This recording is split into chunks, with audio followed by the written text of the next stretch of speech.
This is chapter 7 and 8 with group 2 from Carter, Ava, Jet, Gabriel, Mason, and myself, Graham. Starting off, we have consumer buying behavior.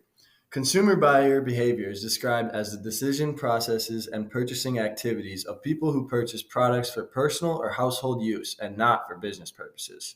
By gaining a deeper understanding of these factors that affect buying behavior, marketers are better positioned to predict how consumers will respond to marketing strategies. Step 1. Problem needs recognition. Problem recognition occurs when a buyer becomes aware of a difference between a desired state and an actual condition. Sometimes a person has a problem or need but is unaware of it. Marketers use sales personnel, advertising, and packaging to help trigger recognition of such needs or problems. Step 2. Information search. If the consumer chooses to move forward, he or she will next search for product information to help resolve the problem or satisfy a need. An information search contains two aspects: internal search, an information search in which buyers search their memories for information about products that might solve their problem. The external search is an information search in which buyers seek information from sources other than their memories, an example being Consumer Report. Step 3. Evaluation of alternatives. Consideration set is described as a group of brands within a product category that a buyer views as alternatives for possible purchase. Evaluative criteria. Objective and subjective product characteristics that are important to a buyer. Step 4. The purchase stage. In the purchase stage, the buyer chooses to purchase the product or brand yielded by the evaluation of alternatives, negotiates the terms of the sale, and settles other issues such as price, delivery, warranties, maintenance agreements, installation, and credit arrangements. Step 5 and the final step is the post-purchase evaluation. After the purchase, the buyer will evaluate the product to ascertain if its actual performance meets expected levels. The outcome of this stage is either satisfaction or dissatisfaction. Cognitive dissonance: a buyer's doubts shortly after a purchase about whether the decision was the right one or not. Consumer decision making. There are three types of consumer decision making processes. These include routinized response behavior, limited decision behavior, and extended decision making. Consumers choose one of these three processes to make the right decision when choosing a product. Consumer level of involvement. Level of involvement is a consumer's degree of interest in the product and the degree to which that product is important to a consumer. High involvement is when products tend to be visible to others. Examples include real estate, luxury cars, or high-end electronics. Low involvement is products that are not visible and have very little social value. Examples include drugstore items or groceries. Situational influences. Situational influences are the result of time of purchase, circumstances, and location. These could include physical surroundings, social surroundings, time perspective, reason for purchase, and the buyer's monetary, food, and condition. All of these influences come from the environment and can change the way consumers buy. Logical influences. Factors that in part determine people's behavior, which influence their behavior as a consumer. There are 6 categories of this. Perception, the process of selecting, organizing, and interpreting information inputs to produce meaning. Motives, an internal energizing force that directs a person's behavior towards satisfying needs or achieving goals. Learning, changes in an individual's thought processes and behaviors caused by information and experience. Attitude, an individual's enduring evaluation of feelings about and behavioral tendencies toward an object or idea. Personality, a set of internal traits and distinct behavioral tendencies that result in consistent patterns of behavior in certain situations. And lifestyle, an individual's patterns of living expressed through activities, interests, and opinions. Next up, there are social influences. These are the forces other people exert on one's buying behavior. There are 5 groups to this. Roles. Roles are actions and activities that a person in a particular position is supposed to perform based on expectations of the individual and surrounding persons. Family, close family members like mom, dad, sister, brother, grandparents, etc. There are reference groups.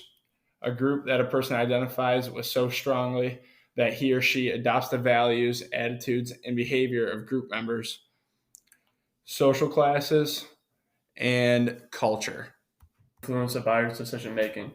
A few personality characteristics include compulsiveness, ambition, introversion, extroversion, and competitiveness. Many commercials in the United States use this, such as truck commercials often suggest rugged, all-American individualism. These traits are also all analyzed by marketers to help connect with consumers. Next is family influences. Influence due to the roles set by the family. The first one is the husband. Often the husband is expected to buy stuff such as lawn mowers, hardware tools, and stereos. Next is the wife. The wife is often expected to buy children's clothes, women's clothing, groceries, and household items, etc. The next one is autonomic. These are decisions equally made by the wife and the husband, but not by both at the same time. These include men's clothing, luggage, toys, and sporting equipment. And then the last one is syncretic. These are decisions made by the wife and the husband together. These include stuff such as vacations, TVs, and family cars. And then marketers, by determining these roles, they're able to pinpoint their marketing strategies to the correct target market. On to Chapter 8, which is business market and buying behavior. So a business market consists of all individuals, groups, and organizations that purchase a specific kind of product. The first market we'll be going over is producer markets. Producer markets include customers who purchase a product with the intent to use them to make a profit or by using them in operations. An example of this is how Nike buys raw leather to produce their shoes and they don't sell the leather themselves.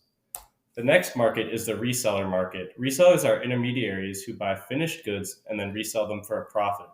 They sell to either another set of resellers or to the customer who uses it as a final product. Using Nike as an example again is when they drop a rarer shoe, many people will buy the shoe for the specific purpose of reselling it for profit rather than wearing it themselves. Next are government markets. Government markets include all local, state, and federal spending on goods to support their internal operations and provide products for their constituents. Government spending has to be held more accountable than normal spending due to using public funds through taxes. When the government needs to purchase goods, they will often advertise the products they need and allow suppliers to bid and negotiate contracts to sell them the products. Finally is institutional markets. Institutional markets are purchasers who buy goods for non-profitable reasons, such as charitable, community, educational, or any other non-business purchases. An example of this would be the Marquette Community Center and their purchases for their building. To business customers and methods of business buying. Business customers differ from consumers in their purchasing behavior because they are generally better informed about the products they purchase. And there are 4 business methods, and this includes description, which is used when products are standardized and graded according to certain characteristics, such as size, shape, weight, and color. And then there is inspection, where it is used when products have unique characteristics and may vary with regard to condition. And then the next one is sampling, where that is used when products are homogeneous and examining the entire lot is not physically or economically feasible. And then the last one is negotiation, and that is used commonly for one-time projects. So business purchases. So most business purchases are one of 3 types. New task purchase, which is an organization's initial purchase of an item to be used to perform a new job or solve a new problem. Or straight rebuy purchase, which is a routine purchase of the same products under approximately the same terms of sale by a business buyer. And then the last one is modified rebuy purchase, and that is a new task purchase that is changed on subsequent orders or when the requirements of a straight rebuy purchase of a modified rebuy purchase is your facility has decided to upgrade to the newest model of Apple computers for the front desk. You fill out an order to replace all your order model Apple computers with new ones. And then an example of straight rebuy purchase is you are running low on latex gloves. You order the same brand and quantity that you usually purchase, and then for new task purchase, an example would be the veterinarian has decided to begin treating small rodents such as hamsters, gerbils, and guinea pigs. You'll need to order food for the rodents in case they need to stay in the hospital overnight. So that is all for chapters 7 and 8. Thank you for watching.